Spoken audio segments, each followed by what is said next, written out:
Hello friends, this is Stacy Anfinson here. Today we're going to go over what goes on behind the scenes of residential appraisers. So this video is for new agents and maybe some experienced agents.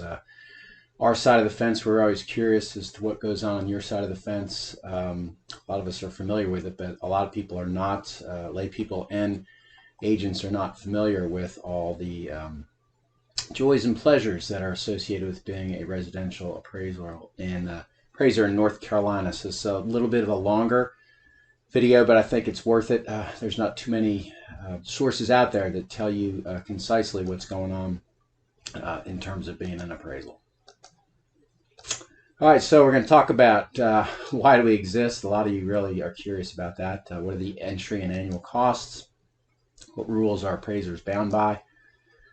What is the liability of the appraiser role in the mortgage transaction, and how can the agent assist? And the Fannie Mae required appraisal form. So here we go. Why do they exist? Boy, that's a question right now that's being asked by Fannie and Freddie and agents and stuff like that. Seems like our profession is under attack. So we are bound by USPAP, which is the Uniform Standards of Professional Appraisal Practice. Look at what's in quotes: promote and maintain a high level of public trust. And this is in red because it's really our only reason for existence. It's independent, objective, and impartial. If we can't do that, then there's really no reason for us to be around. So that really is the key to identifying whether an appraisal is quality or not. Are they independent? Are they objective? And are they impartial? Well, you can envision a real estate world without appraisers. I know there's a lot of people that are going to watch this and be like, wow, that would be awesome, but it really wouldn't. It would be like letting the fox into the hen house with nobody really watching the fox. And now we're in a big data environment, so can big data accurately reflect the actions of buyers and sellers? And there's a lot of nuances. Those of you that have been in this business for a long time know that there's a lot of nuances that big data cannot do it. So that's really why we are around. All right, steps to become a certified residential appraiser. Step one, registered trainee. You have to have 90 hours of online education. Ballpark cost about $1,000. Step two, licensed residential. Step one, plus associate's degree plus 110 more hours. Step three, certified residential. Step two, plus a bachelor's degree, plus you have to pass a state exam. So this is not exactly a low barrier of entry into the field. 2,500 hours of verified experience. That's a lot. That's a lot. If you say that an appraisal is between, say, 4 hours on the low end, 8 hours on the high end, do the math on that. That's a lot of appraisals that you have to do to get that be verified now. You just can't make it up. So the barriers to entry in this are very high. All right, startup costs, just like anything else. In order to be an appraiser, you have startup costs. Local association. Here in Raleigh, it's $300. TMLS, the initiation is $1,500. Your form filling software is $700. Your analytical software is a little over $800. And then errors and omissions insurance, you can't get away with that.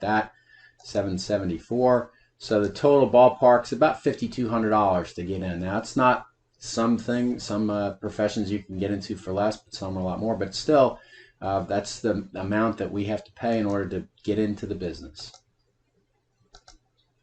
All right, now we have annual costs on top of that. North Carolina Appraisal Board hits us for $260. We have to have continuing education. That's 28 hours over 2 years. That's $550. E&O insurance, $774. TMLS dues, $600.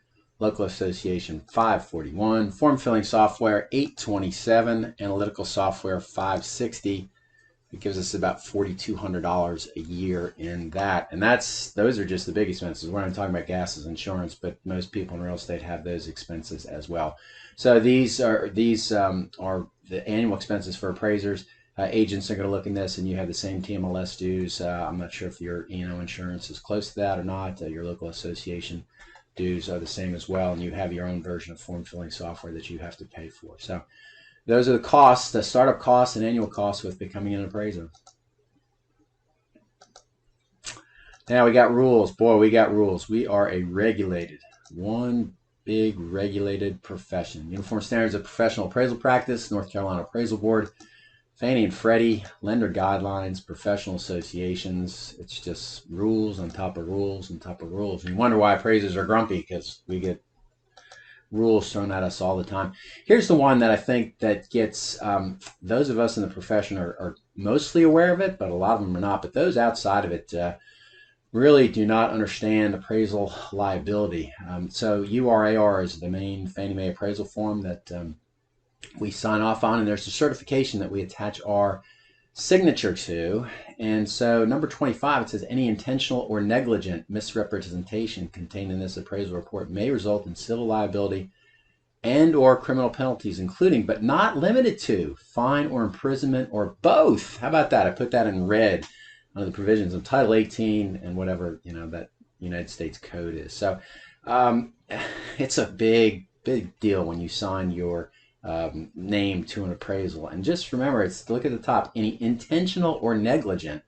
Intentional we kind of get, but negligent becomes a big gray area, right? Should you have known how to do it? So keep that in mind when you're looking at what the appraiser is doing and the amount of liability that they carry, because we carry more in liability than anybody in the mortgage food chain. All right, so what's a role in mortgage transaction? Who's the appraiser's client? Who can appraisers talk to? What goes on during the site inspection? How can the agent help? The URAR and its liability. All right, a role in the mortgage transaction. Who is the appraiser's client? It's the mortgage lender. It's not the buyer, even though they pay for the appraisal. I can't think of anything in this United States of America where you buy something or you pay for it and you don't own it. Well, the buyer or the borrower pays for the appraisal and they do not own it, and that causes a big problem for us because they think they own it and all the stuff that goes with that. They don't.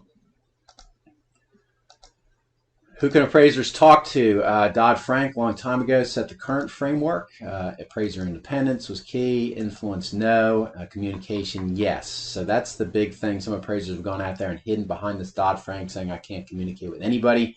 That is totally not true. You cannot influence, though. Anybody in the mortgage transaction or the broker cannot influence or attempt to influence us, but we can communicate with pretty much everybody. So what goes on during the site inspection? For experienced agents, you probably know this, but remember, the inspection is observational in nature. We're not home inspectors. We're not home inspectors. Key observations: floor plan, decor, deferred maintenance, and construction amenities. Interior and exterior measurements to determine square footage. ANSI is now the new standard for measurement required by Fannie Mae and Freddie Mac. So those of you agents who hire appraisers to measure your house, make sure that you do it with ANSI as the standard. That way you will have that apples to apples comparison when that house goes to a mortgage appraisal. How can the agent help? So if you've listened to me before, I've spoken at your office, this is fairly much, we've gone over this before, a list of updates with actual or approximate costs, floor plan, disclosure of issues that may not be obvious to the appraiser. All those things are very helpful. And now we talk about the Fannie Mae appraisal form, Fannie Mae Form 1004. This is what we've used since March 2005 as of the recording of this, which is May 23rd of 2023. Supposedly this year we're going to have a brand new one that's coming out, but we don't know the date on that. So that's we're a form filling profession. The biggest thing that happened within this form filling was the UAD. It's the Uniform Appraisal Data Set, which is really Fannie and Freddie's attempt to grab all the data that is in the residential appraisal form, and they feed it into their giant computer and come up with algorithms on their own. So they have the greatest database, real property database, I'm going to say, in the world, certainly in the United States. So now we have standard definitions of quality and condition. So what should you look for if you receive a copy? And you're probably going to receive a copy if the appraisal comes in below sales price. Shocking.